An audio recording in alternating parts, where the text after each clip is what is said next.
Enjoying the show? You can help others find it and enjoy it too by giving us a 5-star rating or review.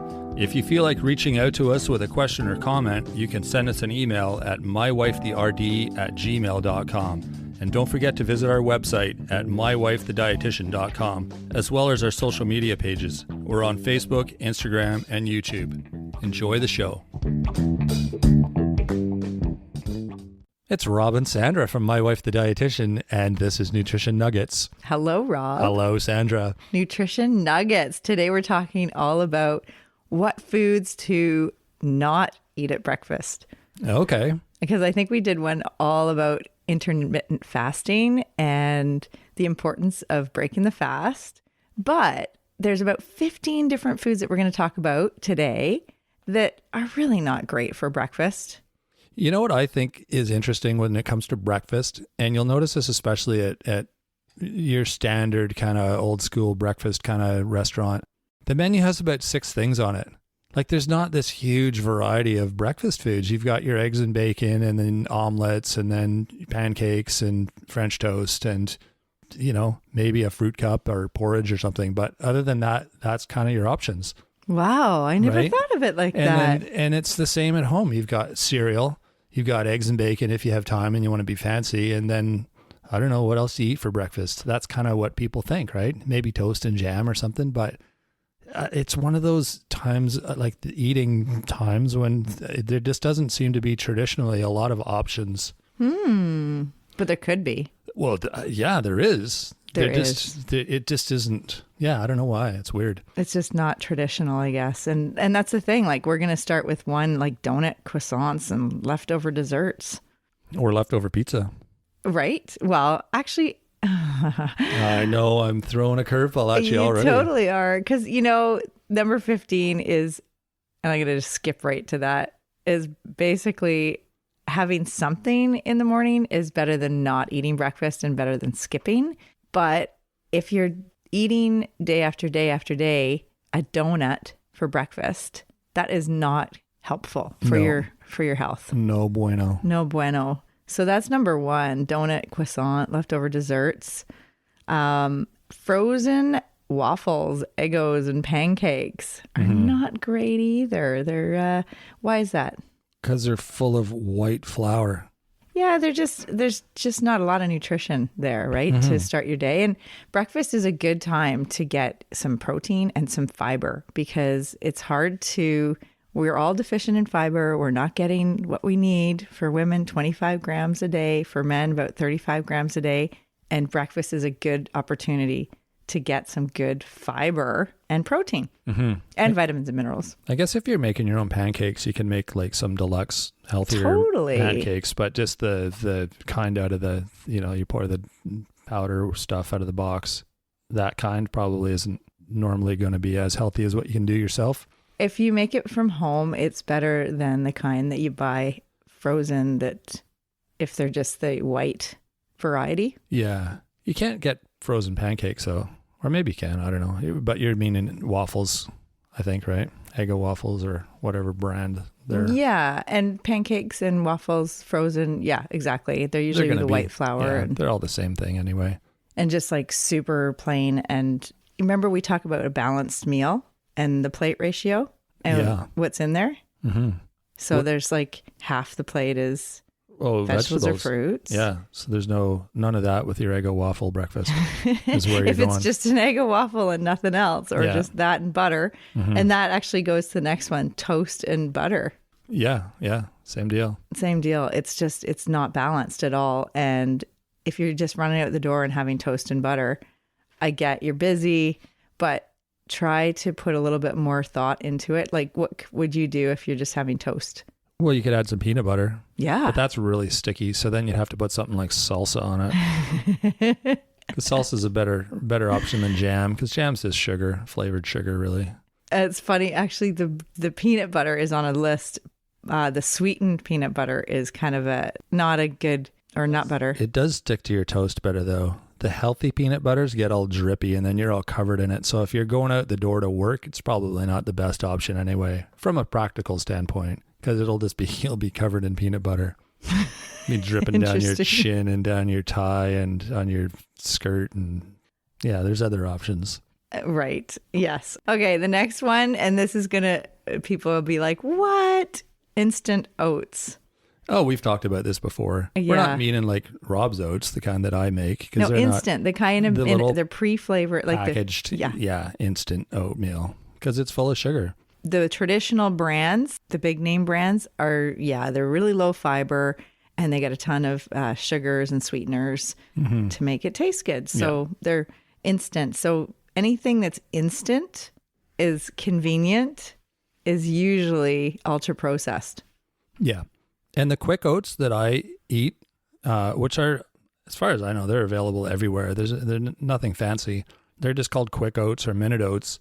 Same deal. I mean, that's the beauty of the little packages is you want something that you can just throw in a bowl, add water and eat it. This is the same thing. And you can sweeten it with fruit, I put raisins in mine, which had a bit of sweetness to it. So you can get the benefit and it can be quick, but you can do it in a healthier way easily. Yeah, exactly. The next one is double double.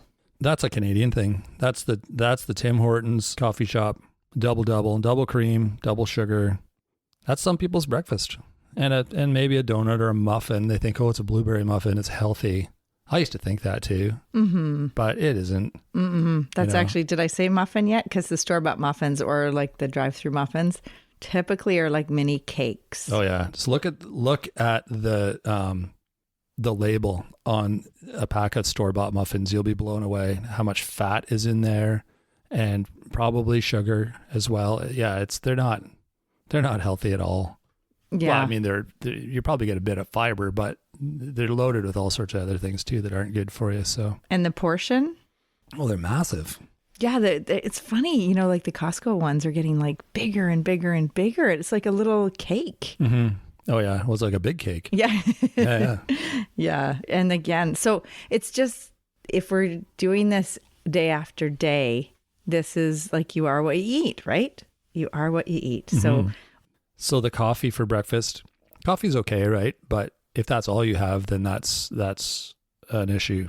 Yeah, and if you're loading it up with sweeteners and cream, not great either. Just like extra sugars, extra everything, extra right? calories, yeah. Yeah, we all need to reduce how much added sugar we're having in the day because most of us are way over what we should be eating in terms of sugar. Mm-hmm. I think we talked about that in a previous episode, all about the amount of sugar.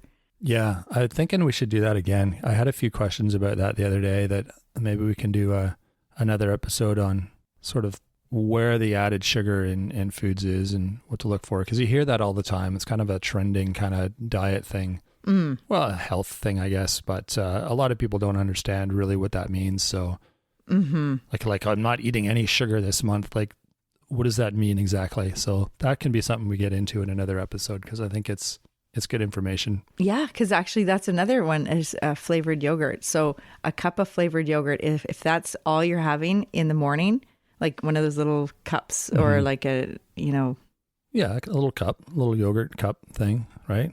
Yeah, and if it's flavored, right, then you're getting less of the actual yogurt and more of the sugar and the sweeteners and the flavorings. Exactly. So again, plain yogurt is a better way to go. We've talked all about different yogurts in the past with the Greek. Remember we've talked about Greek versus Icelandic yogurt? Exactly. Yeah. And you know what actually comes after that is the store-bought smoothies. Oh, like the ones in a little bottle or something. And yeah, it's kind of like a fancy chocolate milk. Yeah, and it's called a smoothie. And why do you think that store-bought smoothies aren't great? Well, they're probably got tons of sugar in them again, right? And they're using the word smoothie to make it sound like it's a healthy thing. Yes, it's like the health halo. A homemade smoothies can be healthy. But yeah, like all of these things homemade are great. Yeah, yeah. But the one in the store isn't. It's got high fructose corn syrup too, so it's it's another ultra processed food that's got a ton of. It's a sweetened beverage pretty much, and there's probably some extra. They put protein and some nutrients in there, but again, it's not homemade. So you wonder what actually is in this. Mm-hmm. And they'll probably put those like 8 grams of protein in big letters on the front of it. So you think, oh, okay, there's my protein. I need my protein for breakfast. There we go. And if it needs a label, it's trying to sell you. Exactly. Yeah. Just be wary. Back to the coffee too. We didn't talk about, or unless it's coming up, but the big, huge, like fancy coffees you get that are so big and filling that you don't have room for anything else until like lunchtime. Yeah, I think people use them actually to reduce their appetite. Like I think you're right. Yeah, because it's the caffeine. It gets them going in the morning. Then they don't have to eat. And it's kind of like, well, I'm intermittent fasting. But it's all just bad. It's like really not a good idea. Mm-hmm. It's not a healthful way to live where you're, especially if it's the double, it's like loaded with sugars and sweeteners and flavorings and all that. Exactly. Breakfast sandwiches is the next one. Store-bought. So describe what that means. What's a breakfast sandwich? Like an egg kind of bacon sandwich kind of thing? You know, like the McMuffin and that kind of thing, but like store-bought in like freezer section. It's great. It's so tasty, but why do you think they're not healthy? In the freezer section? Really? And then you'd microwave it? I don't know if I've ever seen those. Loaded with sodium and fat and lots of extra flavorings and preservatives. For sure, I would think. I can't imagine why I would want to buy a frozen sandwich. Well, because people love going, they love the drive-through and it's like, oh, it's, my Egg McMuffin or those sandwiches. They're so like handy, easy. You feel like, oh, good. They're like everything I need in that sandwich. But really, there's very little fiber. It's probably white bread. Yeah, exactly. And it's so high, like lots of sodium, lots of fat. And just not great, like not a great choice for breakfast day after day. Yeah. And once again, I mean, reading the label will tell you all this stuff. Like when you're shopping, that's why it's so important to read the label, because some of these things that you think are healthy, you just throw it in your cart. Oh yeah, these are good for me. These are good. But if you look at the label, which I've done many times, I used to buy stuff all the time that I thought, like flavored yogurt, for instance. I used to think, oh, it's yogurt, it's good for me. And then I looked at the label, I'm like, oh my God, there's so much sugar in here. It's crazy. I know. And, I think a lot of times our kids drive our buying decisions, and I get it because it's just easier. But at the same time, if it's in your house, it's going to be eaten, and you're setting the tone for nutrition and health in your kitchen. Mm-hmm. So, I mean, that's why we're doing this episode, because I see it over and over again, how, oh, well, my kids eat the Eggos, I don't, or, oh, they eat the sugary cereals, but we don't really.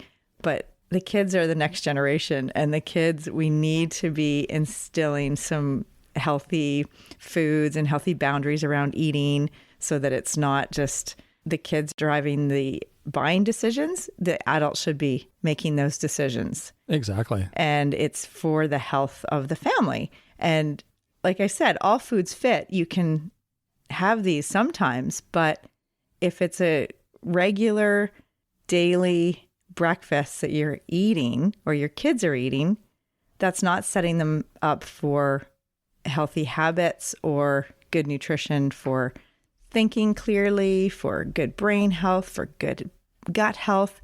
It's all the same discussion about prevention of chronic disease and to, if we want to age backwards or have a younger biological clock. It's all part of it. Yeah, exactly. All right, we're almost done here. So I mentioned the sugary cereals. So the cereals that if it has less than 4 grams of fiber per serving, which is usually a cup. Sometimes it's like 3/4 of a cup, depending on the cereal. And another rule of thumb, if it has more grams of sugar than fiber, just keep it on the shelf. Yeah. And once again, fresh fruit is a way to sweeten, because kids love the sugary cereals because they're sugary and sweet. They taste good. But you can take something like Cheerios, just plain Cheerios, and throw some fruit in it. Throw some strawberries or berries or something to sweeten it, and get them used to that. And yeah, maybe even add some all bran or bran flakes or ground flaxseed or hemp hearts or, some sort of addition that brings the fiber up. In the kids' cereal? Yeah. Okay. I'd be curious to see how that goes over. They'll be like, oh, there was all this floaty stuff. There's floaty bits in the milk. I'm not eating it. Right? Kids are so funny. The things they complain about cracks me up. But anyway, yeah, you can try. Throw some chia in there, see how that goes. Well, chia pudding's great, eh? I bet kids love that. Well, if you put it with water the night before, and then you can add it to your smoothies or add it to the cereal. Okay, next one. Granola bar or like a breakfast bar. A breakfast bar. So again, a lot of them don't have much fiber or protein. So it's kind of just like a glorified candy bar almost to start your day. And a lot of them taste like that. There are healthy ones, but no one likes them because they're healthy. They eat all the ones that are covered in chocolate and icing. And then there's the ones that say yogurt, something or other on them, but it's just like icing. Yeah. It's so sweet. It's not actually yogurt. No. I mean, it's powdered yogurt. It doesn't have any probiotics or it doesn't have the same health benefits as yogurt. Yeah. So another one on the list is bacon and sausage. Oh, classic. Yes. Well, with eggs, no? Or just bacon and sausage? Well, as part of whatever your breakfast is?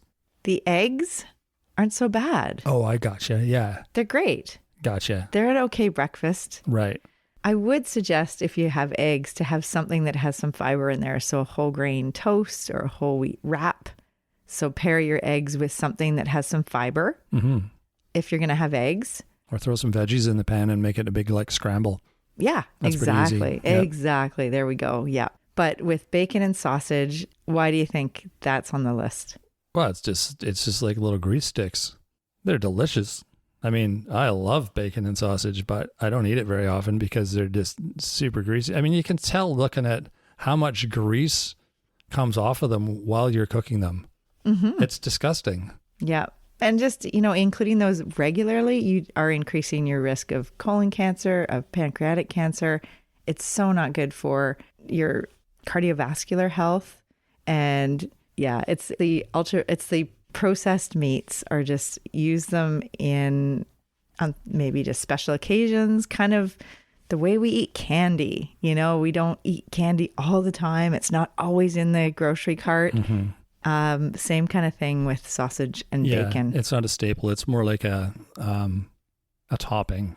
Or like a treat once in a while. Yeah. But yeah, it's really like I always say all foods fit.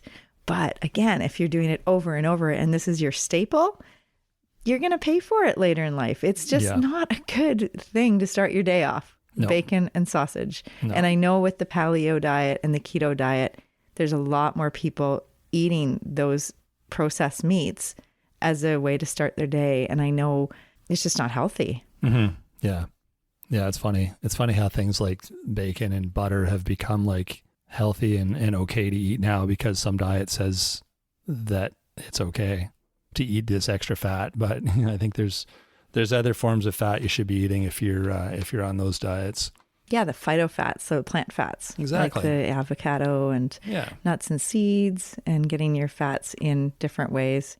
The nut butters and the chia seeds and hemp hearts, those types of fats are great. But we talked to someone the other day and they're like, oh yeah, we ate this big bag of chips, but that's okay because we're on the keto diet and we're allowed to eat that. I'm like, what? That doesn't sound healthy at all.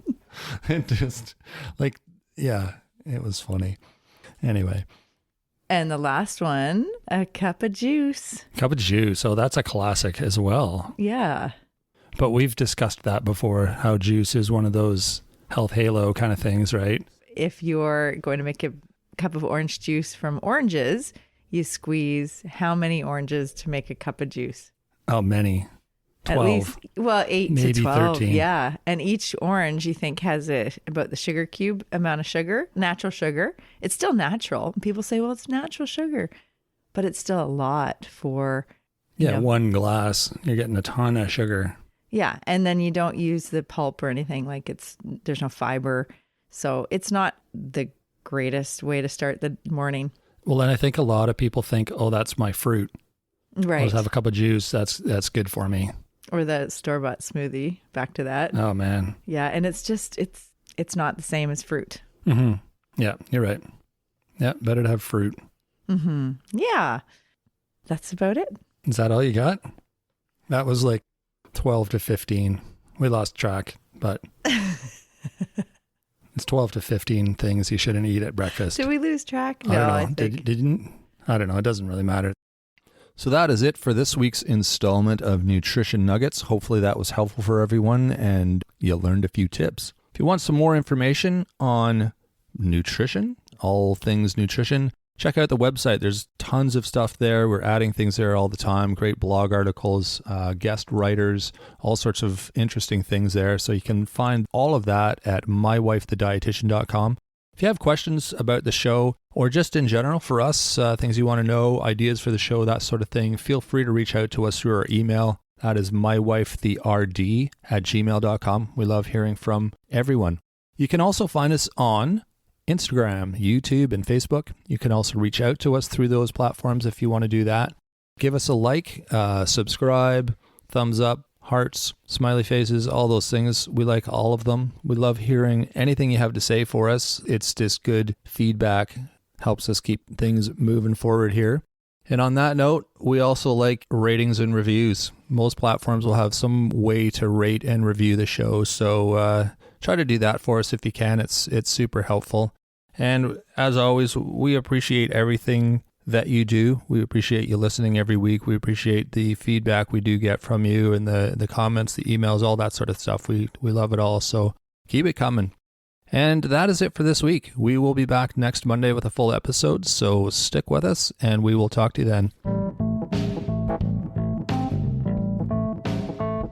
Thanks for joining us today on My Wife the Dietitian. If you like what you heard, don't be shy. Leave us a comment or review and be sure to share our podcast with your friends. If you'd like to hear more, hit that subscribe button. You can also follow us on our social media pages for updates, episode trailers, and other odds and ends. For more info and links on what we discussed on today's episode, check the show notes. We'll be back next week with another informative and fun-filled episode.